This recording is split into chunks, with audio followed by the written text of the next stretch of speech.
ಭಾರತೀಯ ವಾಯುಪಡೆಯ group captain ಮತ್ತು ಗಗನಯಾತ್ರಿ ಶುಭಾಂಶು ಶುಕ್ಲಾ ಅಂತಾರಾಷ್ಟ್ರೀಯ ಬಾಹ್ಯಾಕಾಶ ನಿಲ್ದಾಣದ ಐತಿಹಾಸಿಕ ಪ್ರಯಾಣದಿಂದ ಇಂದು ಭೂಮಿಗೆ ವಾಪಸ್ಸಾಗ್ತಿದ್ದಾರೆ.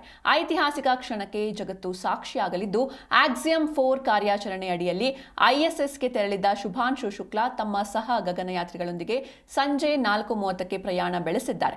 ನಿನ್ನೆ 4:30ಕ್ಕೆ ಅನ್ಡಾಕ್ ಪ್ರೋಸೆಸ್ ಶುರುವಾಗಿದ್ದು, ಸೇಫ್ ಲ್ಯಾಂಡಿಂಗ್ಗೆ ಸಕಲ ಸಿದ್ಧತೆ ನಡೆದಿದೆ ಎಂದು ಹೇಳಿದ್ದಾರೆ.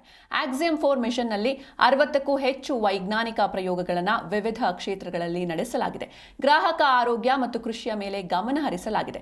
ಭಾರತದಲ್ಲಿ ಮಾನವ ಬಾಹ್ಯಾಕಾಶ ಯಾನಗಳ ಭವಿಷ್ಯದ ಯೋಜನೆಗಳಿಗೆ ಇದು ಸಹಾಯ ಮಾಡಲಿದೆ ಎಂದು ಹೇಳಿದರು. ಜೈವಿಕ ವೈದ್ಯಕೀಯ ಸಂಶೋಧನೆ, ಸುಧಾರಿತ ವಸ್ತುಗಳು, ನರವಿಜ್ಞಾನ, ಕೃಷಿ ಮತ್ತು ತಂತ್ರಜ್ಞಾನ ಪ್ರಯೋಗಗಳು ಒಳಗೊಂಡಿತ್ತು. ಇಡೀ ಜಗತ್ತಿಗೆ ಭಾರತೀಯ ಶುಕ್ಲಾ ನಡೆಸಿರೋ ವೈಜ್ಞಾನಿಕ ಪ್ರಯೋಗಗಳು ಭವಿಷ್ಯದ ಸಂಶೋಧನೆಗಳಿಗೆ ಸಾಕ್ಷಿಯಾಗಲಿದೆ. ಶುಭಾಂಶು ಶುಕ್ಲಾ ಅವರ ಸಾಧನೆ ನಿಜಕ್ಕೂ ಇಡೀ ಭಾರತವೇ ಹೆಮ್ಮೆ ಪಡುವಂತದ್ದು ಎಂದು ಹೇಳಿದರು.